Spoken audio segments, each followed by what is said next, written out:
अच्युतं केशवं कृष्णं दामोदरं रामनारायणं जानकी वल्लभम।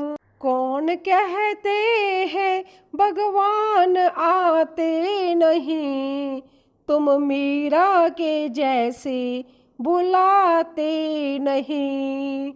ओम नमो भगवते वासुदेवाय।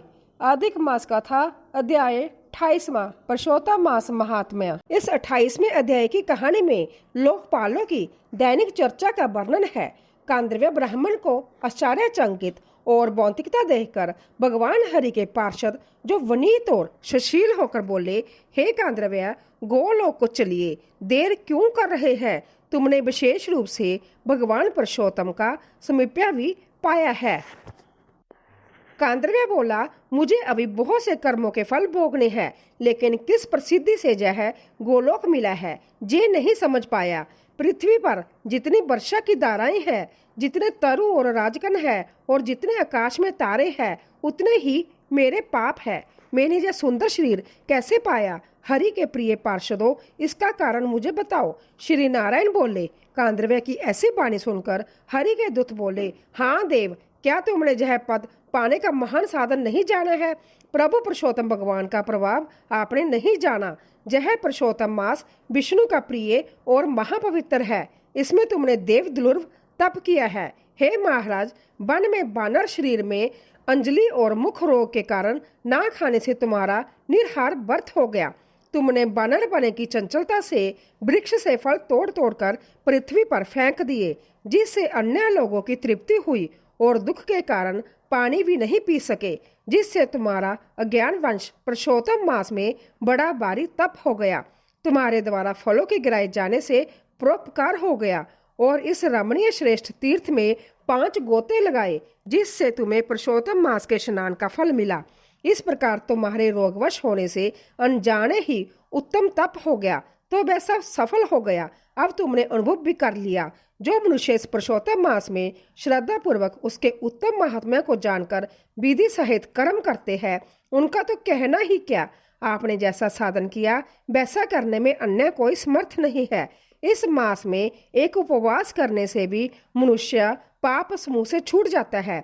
इस मास के समान पुरुषोत्तम की प्रीति देने वाला अन्य कोई नहीं है। इस पुरुषोत्तम का जो व्रत करते हैं, इस भारत खंड में मनुष्य जन्म पाकर जो पुरुषोत्तम का सेवन करते हैं, सदा महाभाग्य और उन्हीं का जन्म सफल है, जिनका पुरुषोत्तम मास स्नान, दान, जप आदि में बीता है। पुरुषोत्तम मास में दान, पितृ कार्य, श्राद्ध और अनेक प्रकार के तप करने से यह सब अन्य मासों की अपेक्षा करोड़ गुना फलदायक होते हैं। जो पुरुषोत्तम मास में स्नान दान नहीं करता, उस नास्तिक, पापी, मूर्ख, पाखंडी, दुष्ट और अधर्मी तथा आलोचक को धिक्कार है। श्री नारायण जी बोले। विनीत और सुशील द्वारा कांद्रव्य ब्राह्मण अपने पूरे वृतांत को सुनकर पुलकित होकर आश्चर्य में पड़ गया। प्रथम तीर्थ के देवताओं और कालिंजर पर्वत को, फिर वन के देवों को, छोटे छोटे पेड़ों और सब लताओं और वृक्षों को उसने नमस्कार किया। तत्पश्चात नम्रता पूर्वक विमान की प्रदक्षिणा समाप्त कर श्याम वर्ण का होकर सुंदर पीताम्बर धारण कर विमान पर सवार हो गया। तब सब देवता स्तुति करने लगे। गंधर्व एवं किन्नर आदि बाजों के साथ गाने लगे। इंद्र आदि देवता बड़े हर्ष से पुष्प वर्षा कर पूजा करने लगे। इसके पश्चात वह आनंद से जोगियों को दुर्लभ गोप गोपी और गौओं से वह रास मंडल से सुशोभित गोलोक को गया, जिस लोक में ना बुढ़ापा आता है, ना मृत्यु आती है और ना कोई शोक होता है।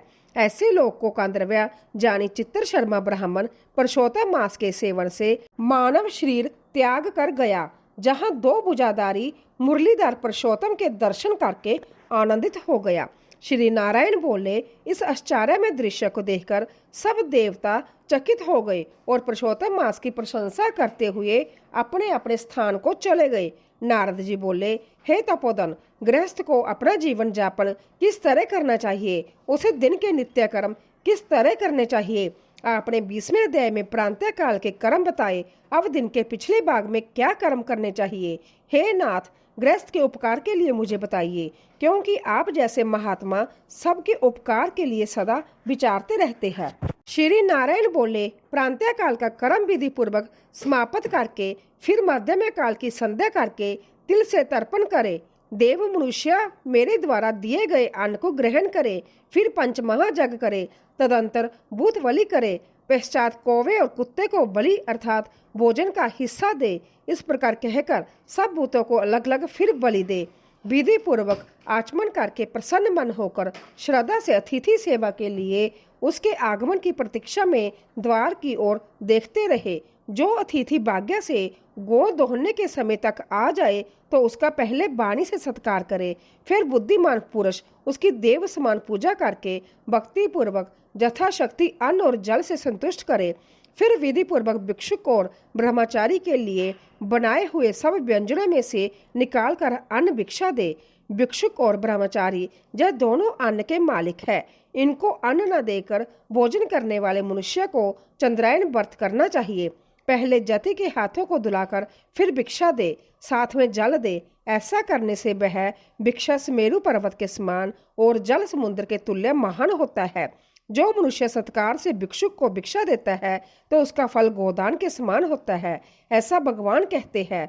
फिर पूर्व की ओर मुख करके बैठकर मौन होकर शुद्ध सुंदर थाली में अन्न की प्रशंसा करते हुए भोजन करे। अपने आसन पर अपनी थाली में एक वस्त्र पहनकर भोजन ना करे। अपने आसन पर बैठकर शांति से प्रसन्न होकर जो मनुष्य अकेला या चारों बढ़ते हैं, दिन में सत्यावर्ती परिश्रमी और रात्रि में रिक्त, वहां सत्यावर्ती परिश्रमी इन मंत्रों से जल से हाथ धोकर घी सहित सब व्यंजन आदि का भोजन करे। भोजन में से पहले थोड़ा सा अन्न लेकर भूपत्य नमक कहकर फिर भुवन पत्य नमक कहकर धर्मराज को बलि अर्थात भोजन का हिस्सा दे। फिर भूतनामम पते नमम कहकर चित्रगुप्त को बलि अर्थात भोजन का हिस्सा देने के बाद भूतों के प्रति ऐसा कहे कि जहां कहीं भी भूख प्यास से व्याकुल भूत स्थित है, उनकी तृप्ति के लिए यह अन्न सुखपूर्वक अक्षय हो। फिर ओम प्रणाम स्वाहा का उच्चारण कर घी के साथ 5 ग्रास बिना दांत लगाए निगल जाएं और फिर प्रेम से पहले मीठे पदार्थ खाएं, नमकीन और खट्टे पदार्थ भोजन के मध्य में और फिर कड़वे और तीखे पदार्थ खाएं। मनुष्य को चाहिए कि पहले तरल पदार्थ का भोजन करे, बीच में कड़े पदार्थ खाएं और अंत में तरल पदार्थ खाएं। ऐसा करने से बल और आरोग्यता प्राप्त होती है। मुनि को 8 ग्रास, वानप्रस्थ को 16, गृहस्थ को 32 ग्रास और ब्रह्मचारी को इच्छा अनुसार भोजन करना चाहिए। ब्राह्मण, क्षत्रिय और वैश्य को शास्त्र के विरुद्ध भोजन आदि पदार्थ नहीं खाने चाहिए। अग्रभाग में रखकर अंजलि में जल भरकर उसमें से आधा जल पी ले और उंगली के अग्रभाग में स्थित शेष को पृथ्वी पर गिराकर ऊपर से अंजलि का शेष आधा जल परिंता जल इस जगह सिंचन करे। ऐसा ना करने से ब्राह्मण पाप का भागी होता है। इसके बाद आचमन करके गीले हाथों से नेत्रों को स्पर्श दे। फिर वहां से उठकर वहां जाकर मिट्टी और शुद्ध जल से अच्छी तरह मुख और हाथ धोए। 16 कुल्ले करके शुद्ध होकर सुख से आसन पर बैठे। अगस्त्य, कुंभकर्ण, शनि, वडवानल और 5वें भीम का आहार के पाचन के लिए स्मरण करे। जिसने वातापी और इलवल को मारा, समुद्र को सोख लिया, ऐसे अगस्त्य मुनि मेरे ऊपर प्रसन्न हो। फिर हर्ष से श्री कृष्ण का स्मरण कर आचमन करके पान या कोई शीघ्र पाचन में सहायक पदार्थ खाएं। फिर श्रेष्ठ मार्ग का अनुकरण कर उत्तम शास्त्रों की चर्चा का आनंद लेते हुए परम ब्रह्मा श्री कृष्ण का चिंतन करे। सर्वथा आजीविका रहित व्यक्ति एकाग्र मन होकर 2 घड़ी अध्यात्म विद्या श्रवण करे। सुनने मात्र से धर्म का ज्ञान और पापों का नाश होता है, मोह दूर होता है और ज्ञान रूपी अमृत प्राप्त होता है। उसके बाद भगवान का ध्यान कर अपने कारोबार व्यापार में लग जाएं। जब सूर्य अस्त होने वाला हो तब घर में आकर या तीर्थ में संध्या बंदन करे। संध्या समय पर अर्धरात्रि तक अवश्य संध्या करे। जो ब्राह्मण श्रद्धा से तीनों काल प्रांतः, मध्यमा और सायंकाल की संध्या उपासना करता है, उसका तेज घृत पाकर अग्नि की लौ की तरह बढ़ता है। सूर्य के आधा अस्त होने पर प्राणायाम करे और आपो हिष्टा मंत्र से मार्जन करे। सायंकालीन अग्निशर महा मंत्र से और प्रांत्य कालीन सूरज मां मंत्र से आचमन करे। पश्चिम की ओर मुख करके मौन धारण कर सावधानी से बैठकर ओंकार और व्याहृति सहित गायत्री मंत्र का रुद्राक्ष की माला लेकर तारे उगने तक अच्छी तरह जप करे। फिर वारुणी ऋचाओं से सूर्य नारायण का उपस्थान परिदक्षिणा करते हुए दिशाओं को तथा दिशाओं के अधिपतियों को पृथक पृथक नमस्कार करे।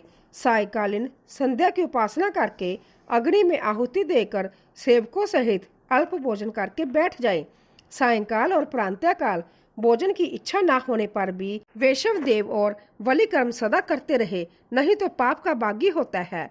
फिर भोजन करने के बाद गृहस्थ पुरुष हाथ पैर धोकर अपने घर में पूर्व की ओर सिर करके सोए, ससुराल में दक्षिण की ओर सिर करके सोए, परदेश में पश्चिम की ओर सिर करके सोए, किंतु उत्तर की ओर सिर करके कभी न सोए। सोने वाला पुरुष रात्रि सूक्त का जाप करके सुखदाई देवताओं का स्मरण कर अविनाशी विष्णु को नमस्कार करके प्रसन्न चित्त होकर सोए। रात्रि में अगस्त्य, माधव, मुचकुंद, कपिल और आस्तिक मुनि ये पांचों सुख से सुलाने वाले हैं, अंत इनका स्मरण करके सोए। मांगलिक जल से भरा कलश सिरहाने रखकर वेद मंत्र और रक्षा मंत्रों से रक्षा करके सोए। प्रदोष और प्रदोष काल के पिछले पहर में वेदों के अभ्यास में समय व्यतीत करे। ब्रह्म मुहूर्त में उठने वाला मनुष्य ब्रह्म को प्राप्त होने योग्य होता है। यह सब प्रतिदिन के कर्म का वर्णन किया गया है। इस प्रकार दैनिक कर्तव्य करने वाला सुख को प्राप्त होता है। श्री नारायण जी बोले, यह गृहस्थ आश्रम के सुंदर कर्तव्य कर्म वेद के समान है। संसार की भलाई के लिए ही मैंने यह वचन कहे हैं। अगले अध्याय में आप सुनेंगे पतिव्रता स्त्रियों के लक्षण और नियमों का वर्णन। भागवत गीता महात्म्य 15वें अध्याय का महात्म्य। इसी के साथ अब आप सुनिए भागवत गीता का जय महात्म्य। श्री महादेव जी पार्वती से कहते हैं, पार्वती गीता के 15वें अध्याय का महात्म्य सुनो। एक राजा थे जिनकी तलवार की धार से युद्ध में देवता भी परास्त हो जाते थे। उनका बुद्धिमान सेनापति शास्त्र और शस्त्र की कलाओं का भंडार था। उसका नाम था सरमयूर। उसकी भुजाओं में प्रचंड बल था। एक समय उस पापी ने राजकुमारों सहित महाराज का वध करके संभय ही राज्य करने का विचार किया।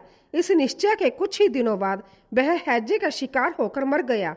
थोड़े समय में वह पापात्मा अपने पूर्व कर्म के कारण सिंधु देश में एक तेजस्वी घोड़ा हुआ। उसका पेट सटा हुआ था। घोड़े के लक्षणों का ठीक ठीक ज्ञान रखने वाले किसी वेश्या के पुत्र ने बहुत सा मूल्य देकर उस अश्व को खरीद लिया। वह वेश्या कुमार वह अश्व राजा को देने के लिए लाया था। जब भी राजा उस वेश्या कुमार से परिचित थे तथापि द्वारपाल ने जाकर उनके आगमन की सूचना दी। राजा ने पूछा, किस लिए आए हो? तब उसने स्पष्ट शब्दों में उत्तर दिया, देव, सिंधु देश में एक उत्तम लक्षणों से संपन्न अश्व था जिसे तीनों लोकों का एक रत्न समझकर मैंने बहुत सा मूल्य देखकर खरीद लिया है। राजा ने आज्ञा दी, उस अश्व को जहां ले आओ। वास्तव में वह घोड़ा गुण में उच्च श्रवा के समान था। सुंदर रूप का तो मानव घर ही था। शुभ लक्षणों का समुद्र जान पड़ता था। वेश्या ने घोड़े की प्रशंसा की। सुंदर राजा आनंद में मगन हो गए और उन्होंने वेश्या का मुंह मांगा दाम देकर तुरंत ही उस अश्व को खरीद लिया। कुछ दिनों के बाद एक समय राजा शिकार खेलने के लिए उत्सुक होकर इस घोड़े पर चढ़कर बन गए। वहां मृगों के पीछे इन्होंने अपना घोड़ा बढ़ाया।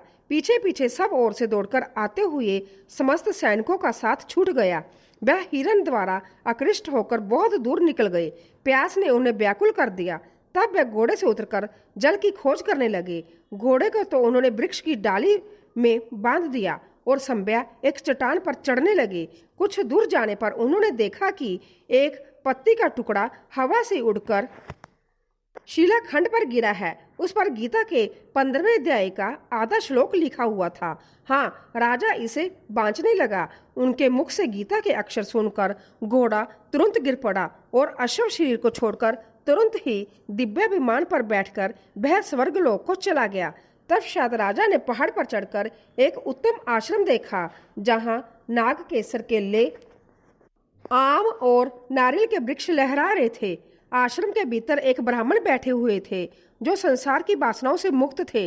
राजा ने उन्हें प्रणाम करके बड़ी भक्ति के साथ पूछा, ब्राह्मण, मेरे अश्व जो अभी अभी स्वर्ग को चला गया है उसका क्या कारण है? राजा की बात सुनकर त्रिकालदर्शी, मंत्र बेता एवं महापुरुषों में श्रेष्ठ विष्णु शर्मा नामक ब्राह्मण ने कहा, राजन, पूर्व काल में तुम्हारे जहाँ जो नामक सेनापति था वह तुम्हें पुत्रों सहित मारकर संभय राज्य हड़प लेने को तैयार था। इसी बीच में हैजे का शिकार होकर वह मृत्यु को प्राप्त हो गया। उसके बाद वह अपने इस पाप से घोड़ा हुआ था। जहाँ कहीं गीता के 15वें अध्याय का आधा श्लोक लिखा मिल गया था उसे ही तुम बांचने लगे। इसे तुम्हारे मुख से सुनकर वह अश्व स्वर्ग को प्राप्त हुआ। पैदल राजा के 5 सैनिक उन्हें ढूंढते हुए वहां आ पहुंचे। उन सब के साथ ब्राह्मण को प्रणाम करके राजा प्रसन्नता पूर्वक वहां से चले और गीता के 15वें अध्याय के श्लोक अक्षरों से अंकित इस पत्रिका से प्रसन्न होने लगे। उनके नेत्र हर्ष से खिल उठे। घर आकर उन्होंने मंत्रियों के साथ अपने पुत्र सिंहवल को राजा सिंहासन पर अभिषिक्त किया और संभय 15वें अध्याय के जप से विशुद्ध चित्त होकर मोक्ष प्राप्त कर लिया। ओम नमो भगवते वासुदेवाय नमः। भागवत गीता का जय महात्म्य समाप्त हुआ। जो भी मनुष्य इस अध्याय को पढ़ता और अभ्यास करता है वह मनुष्य भगवान श्री विष्णु के लोक को जाता है। जय थी आज की अधिक मास महात्म्य की कथा। जय श्री कृष्णा। राधे राधे दोस्तों।